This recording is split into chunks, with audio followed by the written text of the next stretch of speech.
in the training manual, we have something that has this basic same content, except it's nowhere near as pretty as this. This makes a lot more sense and it's a lot more visual to see. So I want to go through this real quick. Everybody, we start off on the invoice. It's where we want to be. And if everything is in stock, great. We save the invoice, we take their payment, we email it to them, we're done.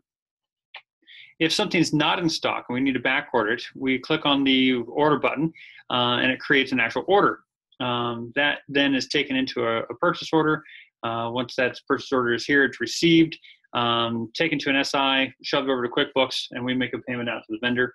When it's received, then it also says, hey, it's now finally in stock. It comes back into the invoice. Everything's in stock. It gets saved, payments, emailed. That system all makes sense to everybody, right? Now, in this, the PO becomes the mechanism for inventory control, all right? So the PO is the actual device inside of Lightspeed that says we have this in stock, we don't have it in stock. It allows us to sell things or not sell things. It allows us to put the money that we pay for that inventory in the right account in QuickBooks. So it's the mechanism, but the PO is only the mechanism for putting information into Lightspeed. When we take that PO and make it into a supplier invoice, that's the mechanism that puts money over into QuickBooks for us. Okay, does that all make sense? All right. On SROs, they come in, they're diagnosed. If parts are needed, an order is created. It's not in stock, a PO is created for that, it's received. Eventually, if that part comes in, we've got the parts for it, it gets fixed, the status is set to ready, and that floats all the way around to an invoice. It's all done, it's in stock. We take their payment, we email the customer. That all makes sense, right? And quotes are very similar, where we're working with the customer, we do the quote, we email it to the customer, we follow up with them, eventually the customer wants to buy it, and then we make an order out of it. So that's version number one. The second one that I want to go look at is focusing in on the SROs, all right? And as we started looking at this, I realized just how much more complicated this system is than what I had originally given it credit for. It all made sense in my head, so it was there, but putting it down in this format really changed my perspective on it. So an instrument comes into the store, and we create an SRO for it. And on the SRO, family equals the brand of the instrument. So if it's a con trumpet, family gets con. Don't worry about the drop-down arrow, just type it in, it's faster. Model is the instrument type always, even if you know the number. Hey, this is a YTR 200 AD. I'm probably the only geek, maybe Scott, that understands that that's the Yamaha trumpet in the Advantage series of the thing. Put in trumpet, YTR 200 AD, if you know that much. At the very least, put in the instrument type. Serial number, directly off of the instrument. If there isn't a serial number, in the serial number field, put none. Make sense? Don't leave it blank. You don't ever leave it blank. Make it known that, look, there's no reason to look for one. We've looked for it. It's none. We move on. And then the status in the bottom left-hand corner of the SRO gets set to diagnosis. And then that instrument is carried into the repair shop and put on top of the top shelf right now. Right? That's where they go for being diagnosed. Then on a daily basis, the techs go through, so Scott goes through and does an estimate on everything that came into the shop. So you list on the SRO, person said the G-flat doesn't work. Great. Scott looked at that along with everything else on the instrument, because it's never just one thing, it's always multiple. Goes through and says it's going to need this many pads, or the stent work, or the string, or whatever it is, and does the estimate. And then once that is updated on the SRO, the status is then set to hold for PO. Now, an individual customer is not going to give us the purchase order, they're going to give us an approval, but it means the same thing, because for schools, which is where we get a lot of our repair from, we need a purchase order back from them. So it's set to hold for PO, and then the SRO is emailed to the customer, to the director itself, so band, orchestra, or guitar director, and the purchasing secretary. It gets sent to both of those people. And who does that? That's where we're going to get to. Okay. We're going to walk back through this and through the system. So those get emailed out. We wait one day and then follow up with the customer if we haven't heard back from them. So if we send it today is Tuesday, tomorrow, Wednesday, if we haven't heard back, we drop this stuff out to them again saying, hey, where are you at?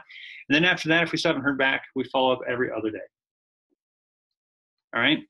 Customer finally approves it. The status then is set to approve for work. And then if there are parts needed, we click on order on the SRO, which creates an order. We save the order. The order is put into a PO. We eventually receive it, and now that product is on hand.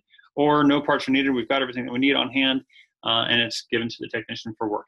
Now, what we're going to look at is work is assigned to the techs on a daily basis by changing the name on the SRO. Right? So, like if I check a horn in on the SRO, it'll say Steve. If I want Scott to do this, we're going to assign it to Scott. If I want Glenn to do it, we're going to assign it to Glenn. If we need Ryan Adair to start it, we'll put Ryan Adair on. This is everything. This is once everything else has happened. Yep. This is once we're finally to this point. We're finally to the point of assigning work is when we need to make sure that this part is done. How does one know whether Scott, Glenn, or Ryan would do it? We're going to look at that on a schedule basis to say, all right, we've got these horns that need to be done, and these many minutes and this much time, basically, or this much dollars, basically this much time. So if it's $65, it's an hour. So we look at Scott, 8 hours in the day. We make sure that he's got 8 hours of work stacked up. Once he's full, we move things over to Glenn, make sure Glenn's got stuff. And once we've got Ryan, make sure he's got stuff. And this is the workflow during the summertime when we've got more work than we know what to do with, sort of thing. Throughout the year, it's far easier to say, here's the ones that we've got done. Okay. We interject store horns into that process because we've got to get store stock done as well on top of that. The work is done. Once the work is done, the repair tech makes their changes on the SRO that needs to be done. In other words, was 5 pads, we ended up having to do 6. It was 75 minutes. I got it done in 65 minutes, or whatever the case was. So we make the changes in the SRO, and then the status is set to ready. Once that's there, the SRO is invoiced. In the invoice, we got to make sure that the name on the invoice is the repair technicians, because that's how they get paid commission. The customer gets called, and email copies of the invoice are sent to them. And I'm saying at this point, we're going to take everything to invoice, customer or non-customer, customer or public institution, school. We're going to take everything directly to invoice. All right. That way we know when the work was done, and not the instrument was sitting here for 3 weeks, not invoiced, so it didn't come into the account. So all of a sudden, we're going to invoice it right away. Right? Now, the trick with that then is if it was paid by maintenance, great, pay the invoice by maintenance. Right? And then on the receipt, you're going to take a red pen, you're going to circle what the amount owing is. If it's paid by maintenance, the amount owing is 0. And it says it right there on the invoice. If there's still an amount owing, you're going to circle that amount. That way, when we're taking the instrument out of, when the customer shows up for it, when you pull it out and we see there's the red circle, is there amount owing? If so, collect it. If not, give it to them, shake their hand, thank them, call them later.